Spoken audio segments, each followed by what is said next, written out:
¿Sabía usted que hace 517 años en España el pueblo judío fue perseguido, abusado y asesinado durante la llamada Inquisición española?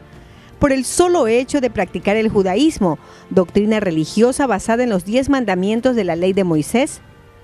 Se cuentan por miles y miles los judíos que al ser sorprendidos públicamente o en secreto adorando al Dios de Abraham, Isaac y Jacob, fueron expulsados, castigados y masacrados en el mayor holocausto registrado en la historia de la humanidad. Realmente los judíos no es que representaban un peligro, sino que se habían vuelto una clase próspera. Entonces la religión fue usada para poder extraer los recursos financieros del pueblo judío. En el plano espiritual representó mucho, representó una maldición para todo el continente, porque los reyes católicos literalmente usaron la religión para robar, extorsionar y corromper el manejo de las finanzas del imperio español. De ahí que viene la herencia de toda esa corrupción que heredó Iberoamérica. Como testigos silenciosos se levantan en los museos de España y otros países de Sudamérica las cámaras de castigo.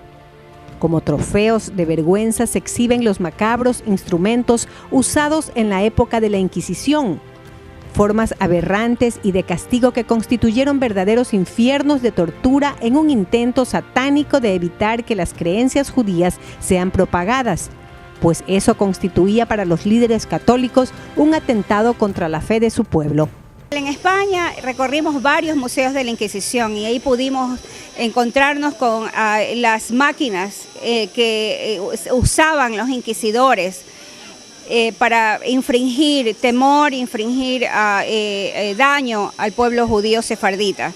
Y entre esas cosas encontramos, por ejemplo, unas máscaras que les hacían poner a las mujeres para ridiculizarlas. También está la tortura, una de las torturas terribles que le hacían también a las mujeres era que usaban un instrumento que se llama arrancaseno, que lo incrustaban en los senos y querían destrozarle los senos. El 30 de abril de 1492, en el Palacio de Alhambra, en Granada, España, se dictó el fatídico edicto real de expulsión de los judíos del suelo español, acusándolos de apostasía. Fueron los reyes Fernando e Isabel quienes firmaron tal decreto de persecución y odio.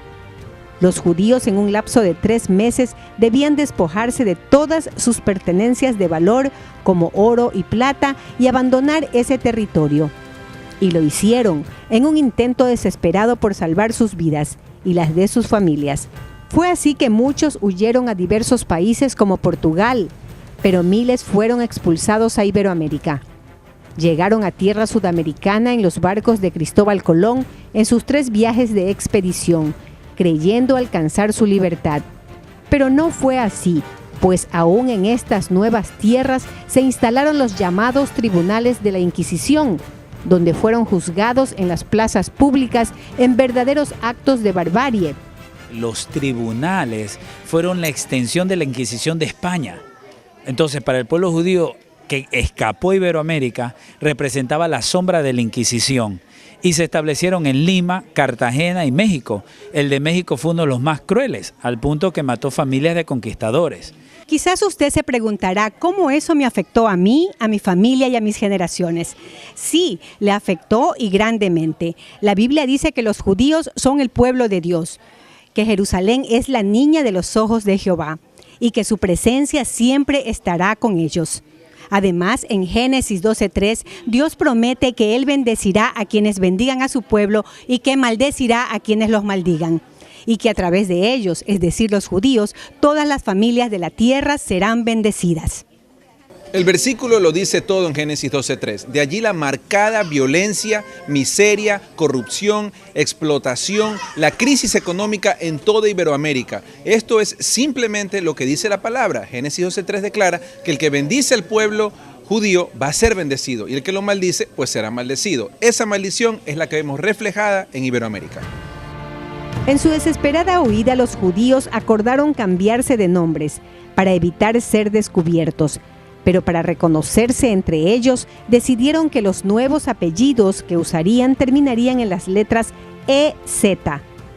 por lo que muchos de nosotros somos descendientes directos de los judíos que partieron de la ciudad española de Sefarda, los llamados judíos sefarditas, que vivieron dispersos por el mundo y en especial en Sur, Centro y ahora en Norteamérica, los llamados inmigrantes latinos. Porque son miles de judíos sefarditas que están siendo expulsados de este territorio, pero nosotros sabemos que están siendo expulsados por esa maldición. Entonces estamos orando y ayunando para que esa maldición se rompa, pero a la misma vez estamos ayunando y orando para que haya una ley justa para estos emigrantes. Pero la oración del justo puede mucho, dice la palabra de Dios, y en su misericordia un grupo de cristianos apostólicos de los ministerios mundiales ABA en Florida, Estados Unidos, que sirve al reino de Dios, recibió de parte del Señor la asignación divina de remover en el plano espiritual las maldiciones de la Inquisición.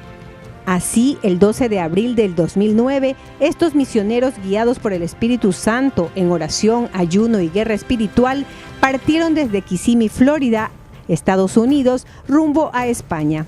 Con mucha fe y llevando en mano un contradecreto de justicia y redención inspirado por Dios, llegaron al mismo Palacio de Alhambra en la ciudad española de Granada, para hacer actos proféticos, anulando y decretando bendición. Estaban en el mismo sitio donde hace 500 años se firmó el macabro decreto de expulsión y muerte a inocentes. Contradecreto no es que nosotros nos inventamos un contradecreto. El Espíritu Santo nos dirigió todo en base a la palabra de Dios, porque tiene que tener base bíblica. Y son versículos tomados del libro de Isaías, donde se declara una verdad, que nosotros en Cristo Jesús podemos romper maldiciones generacionales, podemos en el nombre de Jesús provocar un cambio en las ciudades y brindar avivamientos. Y eso lo creemos, porque es Jesús el que trae los avivamientos a las ciudades, pero el Señor quiere que nosotros oremos y restauremos las ruinas antiguas. La lectura del nuevo decreto, los actos proféticos de restauración y redención en el poder del nombre de Jesucristo, quedó registrado no solo en los cielos de España, sino también en todo recóndito lugar donde se cometió tal injusticia. El corazón de Dios fue restaurado y con ello un nuevo manto de bendición cayó sobre las naciones. Carmela Martínez, Revolución Estéreo.